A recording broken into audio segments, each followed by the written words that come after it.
So I'm going to read from Plague Dogs, The Plague Dogs by Richard Adams. A passage where this dog is he's talking to his other dog friend about his life before what the current space, right? These two dogs had been kept in a research facility. They were being experimented on in very cruel ways by, scientists, and they escaped. And this is after they have been out for a little while. And Snitter is talking to Rowf about the life that he remembers before being imprisoned. Okay, so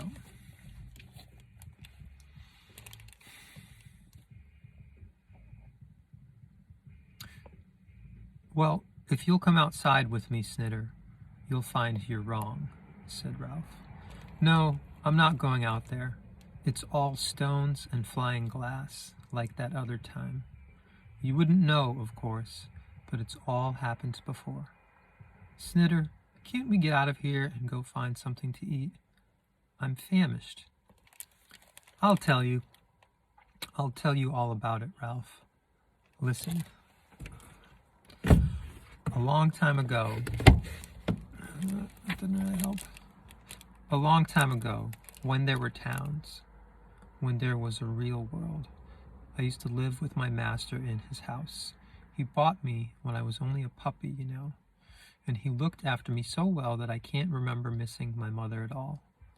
And I never really thought of my master as a man and myself as a dog, not in those days. There were just the two of us. Well, of course, I knew really, but it was easy to forget, because I always used to sleep on his bed at night. And then in the morning, a boy used to come and stuff a lot of folded paper through a hole in the middle of the street door downstairs. When I heard that, I used to go down and pick the paper up in my mouth and carry it upstairs and wake my master. He used to take biscuits out of a box and give me one, and makes himself a hot drink. And then we always played a kind of game with this wad of paper. He used to open it up very wide. It was all black and white, and it had a kind of sharp, rather wet smell, and spread it out in front of him while he sat up in bed. And I used to creep up the bed and poke my nose underneath. Then he used to pretend to be cross and pat it, and I used to take it away and wait a bit and then poke it under somewhere else. I know it sounds silly, but I always thought how nice it was of him to get that boy to bring a fresh lot of paper every day, just so that we could play this game. But he was always so kind. Then after a bit, he used to go to a room where there was water and cover his face with sort of sweet-smelling white stuff and then take it all off again. There was no sense in it, but I used to come too and sit on the floor, and he used to talk to me all the time. I thought I ought to keep an eye on him. One of the best things about having a master is that half the time you've no idea what he's doing or why. But he's very kind and wise, and you're part of it, and he values you, and that makes you feel important and happy. Well, anyway, he used to go downstairs and have something to eat, and then he used to put on his old brown overcoat and his yellow scarf and put me in the car. And we used to go to another house a long way off. There were houses in those days. It was before everything was spoiled. Anyway, my master used to stay there all day, and there was a bell that used to ring on his table, and people used to come and talk to him, and there was an awful lot of paper. But for some reason, I wasn't allowed to play with that paper. There was a fire in winter, and I used to lie on the carpet. It was really very comfortable, only I didn't like that bell on his table. I was jealous of it. I used to bark at it. I don't know, but I think it must have been some kind of animal, because when it rang, he used to talk to it instead of me, He wouldn't have been talking to anybody else because usually there was nobody else there at all. My master hadn't got a mate.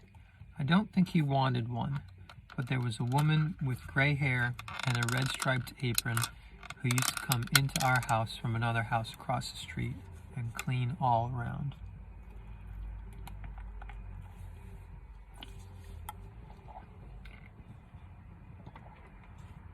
She used to get out a sort of humming, whirring thing on little wheels and push it about. It had a sort of long black rope coming out of the back that used to go all across the floor. And one day when it was moving, I grabbed it and began to gnaw it, just for fun, and she made an awful fuss. She was kind as a rule, and as far as I remember, that was the only time she ever got cross with me. She bustled me out of the room, and after that she never used to allow me into any room where she was pushing this humming thing. I think actually that was a sort of animal too, because it used to eat up scraps of paper and any other little tiny things that were on the carpets. I wouldn't have liked to eat them, but then just look what birds eat, come to that, or hedgehogs. It didn't really smell like much an animal though. Often in the middle of the day, and always in the evenings, when my master had just finished at this other house, we used to go for a walk. Sometimes it was just across the park, but other times we'd go into the woods or along the river, a long walk, chasing about after water rats or gray squirrels, and my master used to throw sticks for me to fetch. Some days, every so often, he didn't go to the paper house at all, and unless he wanted to dig in the garden, we'd go out walking for hours. And then sometimes at night, when we were in by the fire, he had sort of a flickering box he used to look at. That was another thing I never really understood, but it must have been all right if he liked it. We used to hear the cats yowling out in the garden, and I'd cock my ears and sit up. And he used to laugh and click his tongue, and then he'd get up and open the back door, and out I'd go like a bang, wappy teasel, woof, woof, and over the wall they'd go flying. Oh, Snit's a good dog, ho ho. We were always jolly, and I don't know whatever my master would have done without me to carry up that paper in the mornings, and fetch the sticks he threw, and bark when people came to the door, and chase the cats away. And I tell you, I wasn't like that miserable tyke next door. He used to scratch up the garden and overeat himself and refuse to come when he was called or do anything he was told.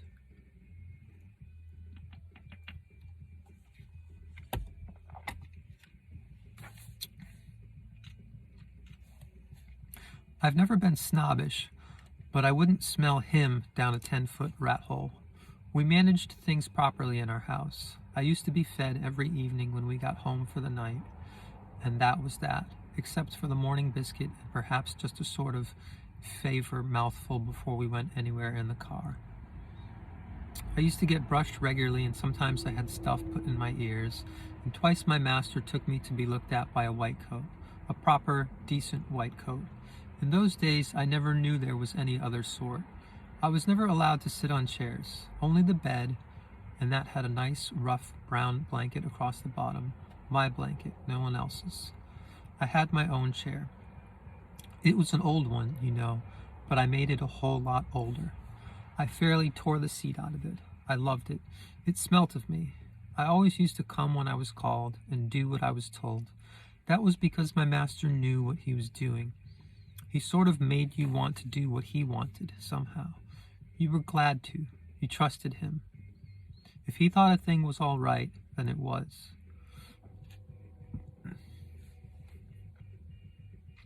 I remember once I hurt my paw. I couldn't put it to the ground. It was so painful and all swollen up, too. And he put me up on the table and kept talking to me all the time, just quietly and kindly, you know. And he took hold of it, and I was growling and curling my lip, and he just kept on talking gently, and then suddenly I nipped him. I couldn't help it. But he took absolutely no notice at all. Just kept on talking away, the same as before, and looking at my paw. I felt so ashamed of myself. Fancy biting him. And then he pulled a great huge thorn out of my pad and put some stuff on it. That was the first time I ever smelt that smell. I wasn't afraid of it in those days. Part 2. I'm not sure, but I think some of the other men, and the women too, the ones my master used to talk to, his friends, and the people who used to come to the paper house. I think they used to tease him a bit, sometimes about not having a mate and about living by himself with just me and the gray-haired woman to look after him. Of course, you can never really understand what they say to each other, but I've seen them pointing at me and laughing, and it was just an idea I got. My master didn't seem to mind. He used to scratch my ears and pat me and say I was a good dog, and so on. When he picked up his stick and the lead, I always knew we were going for a walk, and I used to dance and jump all around the street door and fairly bark the place down. There was only one person I didn't like, and that was my master's sister. I knew she must be his sister because she looked so much like him, and she sort of smelt a bit like him too. Sometimes she used to come and stay at our house, and when she did, oh, liver and lights, didn't we catch it? You could tell from a sort of gritty softness in her voice, like charcoal biscuits strained through a doormat, that she thought everything was all wrong. And I could never find my things, my ball or my bone or my old woolly rug under the stairs, because she used to tidy them all away. Once she pushed me hard, banged me, really, with a broom when I was asleep on the floor, and my master jumped up out of his chair and told her not to do that. But mostly he seemed almost afraid to say a word. I'm only guessing, again, but I believe she was cross with him for not having a mate, and he sort of felt perhaps he ought to, but he didn't want to. If that's right, of course, it would explain why she didn't like me. She hated me, Rowf. She used to try to pretend she didn't, but I could smell it all right. And I used to act up and cower away from her so that other people must have thought she ill-treated me. Well, she did really. And in the end, do you know, it's a funny thing. I knew my own name, of course, but I never knew my master's name. Perhaps he hadn't got one, any more than the Todd, but I knew her name all right, because my master always used it so much. I'd smell her coming through the gate, and then my master would look out of the window, and he always used to laugh and say the same thing. Here comes animosity. Sometimes I used to growl, but he didn't like that. He wouldn't let me treat her disrespectfully, even when she wasn't there. You had to behave properly to humans, all humans, in our house. But I always used to think that name was too long and grand altogether for the likes of her. And to myself, I always left out the here comes and thought of her as animosity, or just plain mossity. My master spoke sharply to me once for dancing about and wagging my tail when she was leaving, and he was carrying her bag down to the door. I couldn't help it. I knew she was going, and it couldn't be too soon for me. And when she'd gone, there always used to be something extra nice that she wouldn't have allowed. The leavings of a cream trifle, or something like that. Now one day, Snitter paused, whining, and rubbed his maimed head against the straw. A gust of wind stirred an old sack hanging from a nail above their heads so that it flapped slowly, like the wings of some great bird of prey. Part 3. The Plague Dogs. Nostalgia. One evening, it was very late last summer, almost autumn. We got back from the paper house. My master had taken his eye off me, and I'd slipped out into the garden and gone to sleep in the sun, all among the rhododendron bushes by the gate. In summer they have great pink flowers, Rowf, half as big as your head, and the bees go buzzing in and out of them. This was a special place I had of my own, a sort of secret lair. I always felt very safe and happy there. It was sunset. I'd woken up and I was thinking about supper and feeling rather alert and active, the way you do when you're hungry, And then, between the leaves, coming down the path, I heard footsteps and caught a glimpse of my master's yellow scarf. Sure enough, there he was going towards the gate, with a bit of paper in his hand. I knew what he was up to. The big red bin game.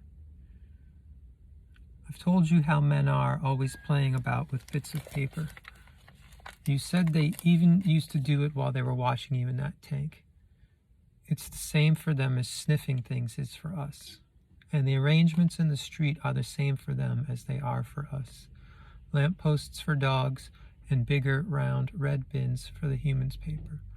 I've never been able to understand why some masters, not mine, thank goodness, didn't seem to like their dogs having a pee and a sniff round to the dog posts when they do just the same themselves with the red bins.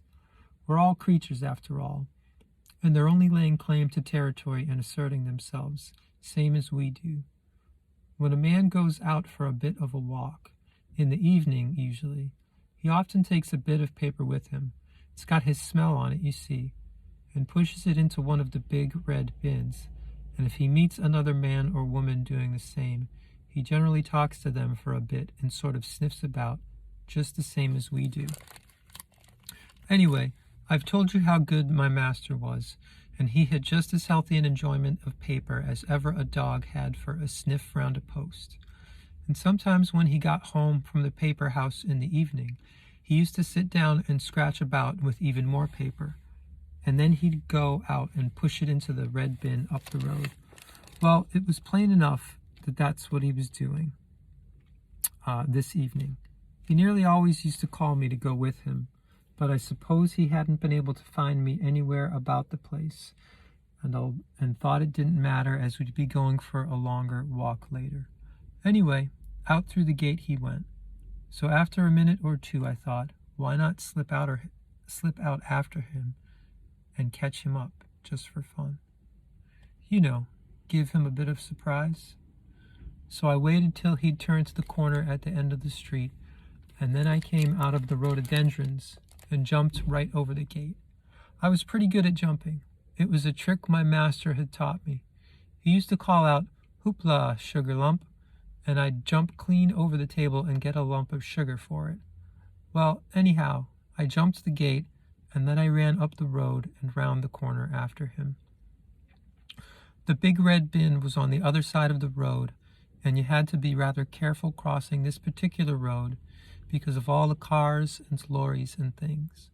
Whenever my master took me with him, he used to put me on a lead, and he always used to cross the road at the same place, where it was painted black and white.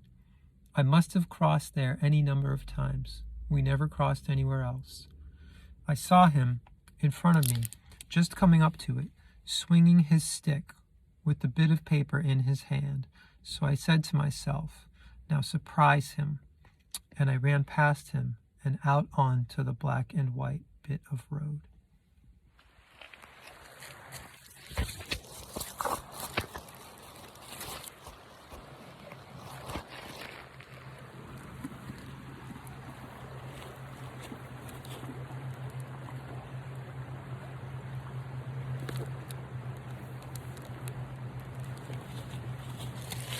Okay, so I'm out here. For a while, Snitter said nothing, lying with closed eyes on the damp straw. Rowf waited silently, almost hoping that he would tell no more, and thus, by desisting, perhaps avert or change what he knew must be some dreadful outcome. Who has not, as a sad story approaches its climax, found himself thinking in this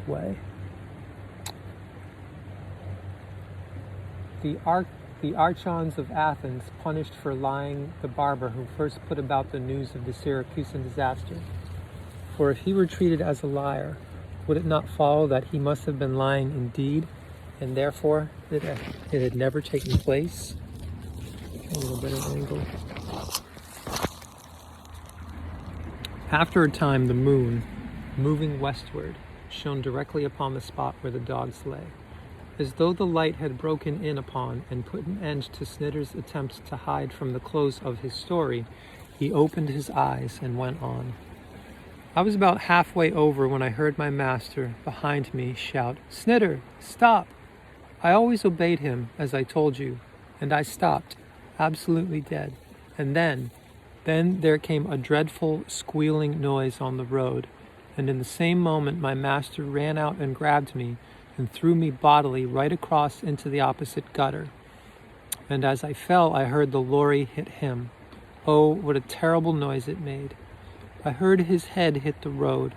If only I could ever forget it. His head on the road. There was glass all over the place. A piece cut my paw. A man got out of the lorry and people came running up. First, one or two, and then more and more. They picked my master up. His face was all covered with blood. No one took any notice of me. And then there was a bell ringing, and a big white car came.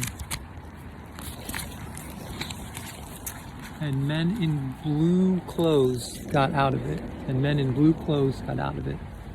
I told you how my master used to talk to that bell in his room. And I suppose they'd brought this other bell. It was a very loud one, to try to get him to talk. But he never did. He just lay still as death in the road.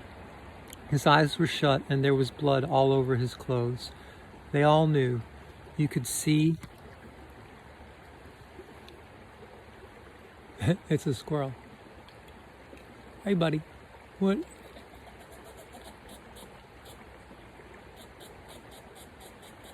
He doesn't like that I'm here. I'll be gone soon. They all knew. You could see they all knew. The lorry driver kept on shouting and crying. He was hardly more than a boy. And then a blue man saw me wandering about and grabbed me by the collar. The gray-haired woman with the apron had come. Everyone from our street seemed to be there. And she put me on a lead and took me back to her house. She wasn't kind anymore. She acted as though she hated me. They all did. She shut me up in the coal cellar, but I howled so much that in the end she let me out and left me in the kitchen. I can't remember it all, but I never saw my master again. I suppose they put him in the ground. They do, you know. That's what they do. The next day, animosity came. She stood in the kitchen doorway and just looked at me. I'll never forget it. You'd have thought anyone would have had a word for a dog as lost and miserable as I was. She said something to the gray-haired woman, and then they shut the door and went away. And the next day she came back with a basket and put me in it and drove me off in her car. It wasn't our car anyway. It smelt of her. And she took me a long way, and then she gave me to the whitecoats. And I believe she took the trouble to do all that because she wanted something horrible to happen to me. After a long time, Rowf asked, "Is that why you've so often told me you're falling?" Snitter made no reply and he went on. "It's a bad world for animals. You might just as well have fallen. Out of the sky, I mean. There's no going back there, where you've come from. Is there? Never. But at least it's over." But at least it's over, Snitter. It can't happen again. At least it's over, Snitter. It can't happen again. It can. It does, whispered Snitter. That's the dreadful thing. Men can do worse things than hurt you or starve you. They can change the world. We've seen that they can, you and I. But what I understand now is that they've done it through me. Animosity, what she wanted to happen has happened. I don't know what she told the whitecoats to do, but I know now that everything bad comes out of my head and that it happens again and again. That's where the bad things start, and then they come out into the world, like maggots coming out of meat and changing into flies. When you and I got away from the Whitecoats' place, we thought the men had taken all the houses and gardens away. But it was really I who destroyed them. The lorry driver that morning who threw stones at me, he knew who I was, and that man with the sheepdogs, so did he. What happened to my master has happened again. The white bell car, you said you actually saw it there by the bridge. The man with the kind voice, the dark-faced man beside the car at the bridge. I killed him. I tell you, there isn't a world at all now except this wound in my head. And you're in there too, Rowf. I'm not going outside again, not anymore. If I can die and stop it all, then I'll stay here and do that. But perhaps I've died already. Perhaps even dying doesn't stop it. The Todds left us, said Rowf. He wouldn't come with me to look for you. Do you blame him? It's his nature, I suppose. We'll just have to do the best we can without him. Some of what you've said may be true, for all I know. I can't understand it, really. There's no way out for us. I'm sure of that. Excuse me. But at least I mean to stay alive as long as I can, like the Todd. And as for dying, I'll fight before I'm killed. They'll shoot you, Rowf, when the gun, the dark man, they tried. A man standing near the white bell car, he tried. The noise breaks the world to bits, like a stone dropping into the top of the water. But then it all comes together again and goes on, like the water. And that can happen again and again. Stop chewing that, said Rowf fiercely. No one will steal it. It'll still be there when you get back. Come with me, come on. Once we've found some food, you'll know you're not dead. Hunt sheep? No chance of that. I'm exhausted. I couldn't make the kill. It'll have to be dustbins, and somewhere where there are no dogs to give the alarm. After that, we must decide what we're going to do. A second time he jumped the half door, and Snitter, feeling now that sense of relief and acquiescence which often follows the telling of a grief, followed him. Slowly, with no clear sense of purpose or direction, they plodded away southward, towards the bleak summit of High Wallow Barrow, outlined against the moonlit sky.